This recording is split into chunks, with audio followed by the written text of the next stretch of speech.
Welcome back to ITZ English. मैं इम्तियाज अहमद अपने YouTube channel ITZ English में आपका स्वागत करता हूं।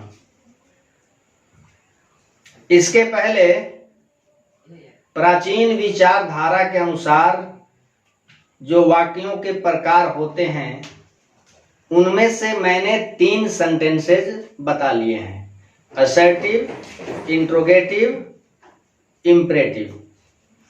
आज के इस पीरियड में हम लोग सेंटेंस के अगले प्रकार ऑप्टेटिव सेंटेंस के बारे में विस्तार से सीखेंगे। जानेंगे कि एक ऑप्टेटिव सेंटेंस किसे कहते हैं और फिर इसकी कॉम्बिनेशन क्या होती है, कैसे हम इसको बनाते हैं। तो ऑप्टेटिव सेंटेंस को हम लोग हिंदी में इच्छा बोधक वाक्य कहते हैं। आप ध्यान दो, इच्छा बोधक, तो इच्छा का जो कनेक्शन है सीधे सीधे दिल से होता है। तो इंसान के दिल में कुछ इच्छाएं होती हैं, कुछ तमन्ना होते हैं, कुछ ख्वाहिशात होती हैं। तो कुछ इच्छाएं गुड सेंस रखती हैं और कुछ बैड सेंस रखती हैं। इसका मतलब कि इस सेंटेंस में दिल की जो इच्छा होती है उसी को अभिव्यक्त करना है, जिसको आप ऑप्टेटिव सेंटेंस नाम देते हो। परिभाषित करने के लिए हम कहेंगे कि अ सेंटेंस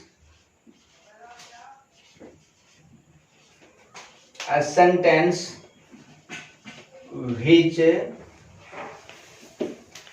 expresses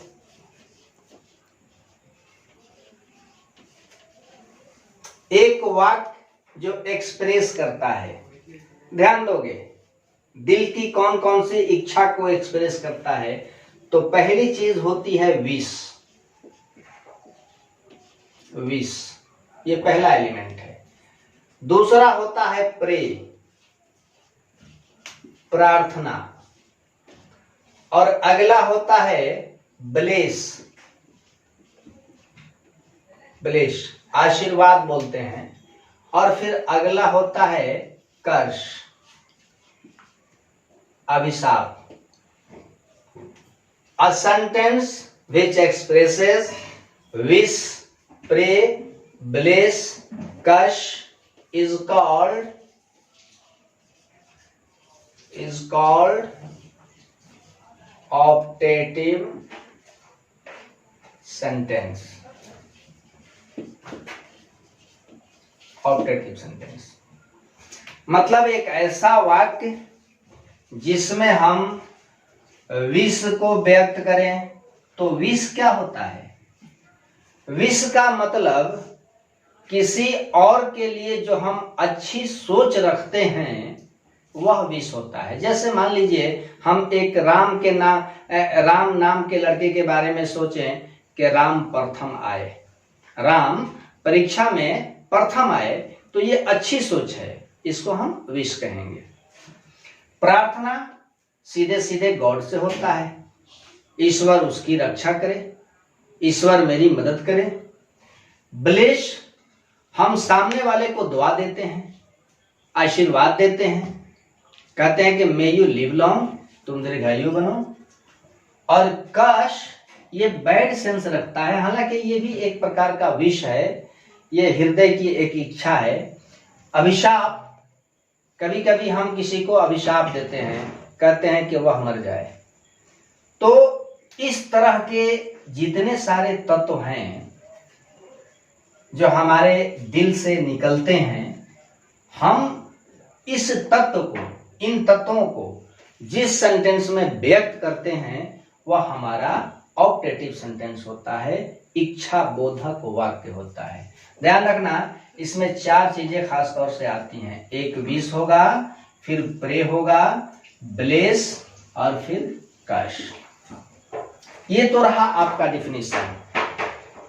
अब आप डिफिनीशन के बाद इस सेंटेंस की रचना करने से पहले एक और खास एलिमेंट में जो एक मॉडल होता है उसके बारे में समझो। एक ऑप्टेटिव सेंटेंस में 4 तरह की चीजें आती हैं, मैंने बताया अभी अभी। पहला होता है विश, फिर प्रे, ब्लेस और फिर कर्स। इन चारों तत्वों का कनेक्शन जो है वो सीधे सीधे हार्ट से है। ये सब की सब मन की इच्छा है, डिजायर ऑफ हार्ट, मन की इच्छा। ठीक है, अब आप चलिए थोड़ा सा इस टॉपिक से हट करके हम आपको मे के बारे में कुछ बताएं। मे का मतलब होता है सकना, और मे क्या है तो एक मॉडल है, मॉडल एक्सिलरी है। और मॉडल एक्सिलरी के बारे में मैंने अपने वर्ब सीरीज के अंतर्गत मेन वर्ब और एक्सिलरी वर्ब के बारे में विस्तार से बताया है, आप वहां से उस वीडियो को देख सकते हो। मे क्या है, एक मॉडल है, और मॉडल वह सहायक क्रिया होती है जो हमेशा हमेशा सहायक क्रिया बनती है, कभी मेन वर्ब नहीं बनती है। बस मॉडल का काम है कि वह मेन वर्ब को सपोर्ट करेगी, है ना। मॉडल का काम है मेन वर्ब को सपोर्ट करना, लेकिन इसके अलावा एक मॉडल का प्रयोग हम अनेक अर्थों में होता है। हालांकि मे का अर्थ होता है सकना, लेकिन एक मॉडल के हैसियत से इसका हम अनेक तरह से प्रयोग करते हैं। ठीक है, आओ एक दो एग्जाम्पल रख करके देखें कि मे का प्रयोग कहां कहां होता है। पहला एग्जाम्पल, परमिशन लेने के लिए मे का प्रयोग होता है। जैसे मे आई कम इन, क्या मैं अंदर आऊं, या क्या मैं अंदर आ सकता हूं। तो ये जो मे है ये परमिशन के लिए आया है, अनुमति मांगा जा रहा है। ठीक है, एक मे का प्रयोग होता है संभावना के लिए, पॉसिबिलिटी के लिए। जैसे हम कहेंगे इट मे रेन टुडे, आज वर्षा होगी या आज वर्षा हो सकती है। तो ये मे जो है पॉसिबिलिटी शो कर रहा है, और ये मे जो है परमिशन के लिए प्रयोग किया गया है।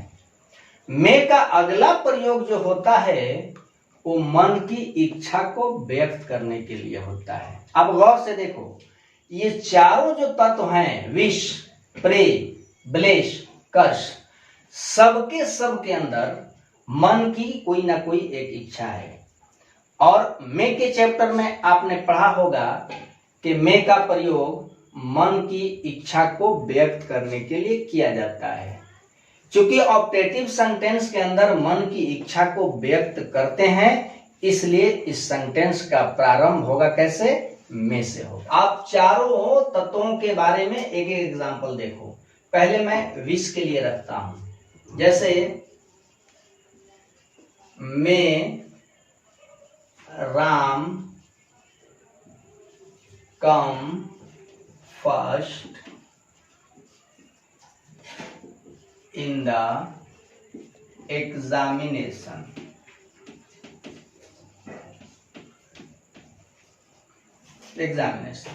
राम परीक्षा में प्रथम आए।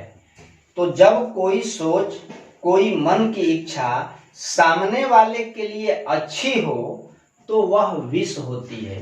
तो ये मे जो है विश को दर्शा रहा है। अब प्रे के लिए देखिए, मे गॉड हेल्प मी, ईश्वर मेरी सहायता करे, ईश्वर मेरी सहायता करे।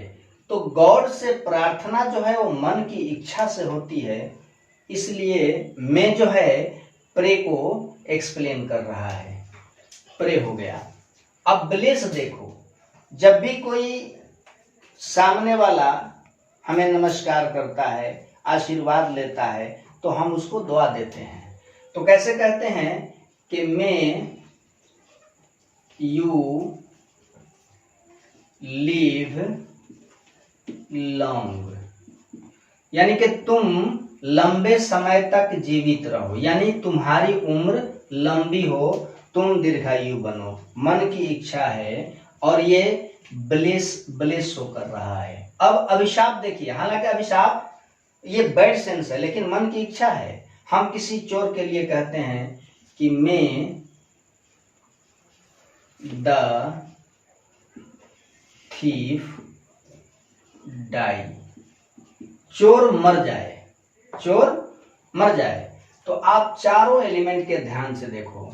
राम परीक्षा में प्रथम आए, ईश्वर मेरी सहायता करे, तुम दीर्घायु बनो, चोर मर जाए, सब के अंदर मन की इच्छा है। और मन की इच्छा को व्यक्त करने के लिए मैं का प्रयोग किया जाता है। मैं क्या है? तो एक मॉडल है। अब अगली चीज सीखो। आपको पता है कि मॉडल के बाद लगभग 2 मॉडल को छोड़ करके, एक यूज्ड और एक आउट, बाकी जितने भी मॉडल्स हैं सब अपने बाद एक बेयर इन्फिनिटिव लेते हैं। तो ये मैं एक मॉडल हुआ, और इन सब के बाद आने वाली ये जो क्रियाएं हैं, ये सब की सब क्या हैं? बेयर इन्फिनिटिव हैं, बेयर इन्फिनिटिव। ठीक है। और ऑप्टेटिव सेंटेंस के अंत में ये मार्क का प्रयोग किया जाता है, जिसको आप लोग note of exclamation, note of exclamation, विस्मयादि बोधक चिन्ह, विस्मयादि बोधक चिन्ह कहते हो। ठीक है। तो आप याद रखोगे कि अगर कभी भी ऑप्टेटिव सेंटेंस को पहचानना हो तो बिल्कुल आसान है। ऑप्टेटिव सेंटेंस का प्रारंभ में से होगा और अंत में नोट ऑफ एक्सक्लेमेशन का प्रयोग किया जाएगा। कभी कभी क्या होता है कि ऑप्टेटिव सेंटेंस से में गायब हो जाता है, लेकिन वास्तव में वो रहता है, हम उसको छोड़ देते हैं। जैसे एक एग्जांपल देखो, आवर फ्रेंडशिप लिव लॉन्ग, हमारी दोस्ती लंबी हो, हमारी दोस्ती लंबी हो। अब देखो यहाँ आवर फ्रेंडशिप ये सब्जेक्ट है और इसके पहले मैं छुपा हुआ है, लेकिन मैं है। कभी भी ऑप्टेटिव सेंटेंस की रचना बिना मैं का नहीं हो सकता, क्योंकि सेंटेंस के अंदर मन की इच्छा होती है और मन की इच्छा को एक्सप्रेस कौन करता है? तो मैं करता है। यानी कि आपका यहाँ मॉडल में जो है छुपा हुआ है। ठीक है। ये रहा आपका ऑप्टेटिव सेंटेंस। मुझे पूरा यकीन है, भरोसा है कि वीडियो देख करके आप ऑप्टेटिव सेंटेंस को अच्छी तरह से समझ गए होंगे।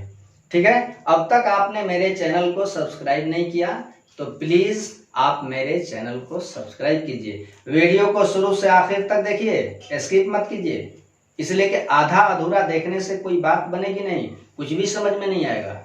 साथ ही साथ अपने दोस्तों को शेयर कीजिए, लाइक कीजिए, कमेंट कीजिए। कमेंट की बहुत कमी हो रही है। अगर तुम कमेंट नहीं करोगे तो मेरा मार्गदर्शन नहीं होगा, इसलिए आप कमेंट कीजिए। साथ ही साथ बेल आइकन को दबाइए ताकि फर्दर नोटिफिकेशन मिलता रहे। फिर मिलता हूं अगली पीरियड में, तब तक के लिए खुदा हाफिज, अलविदा।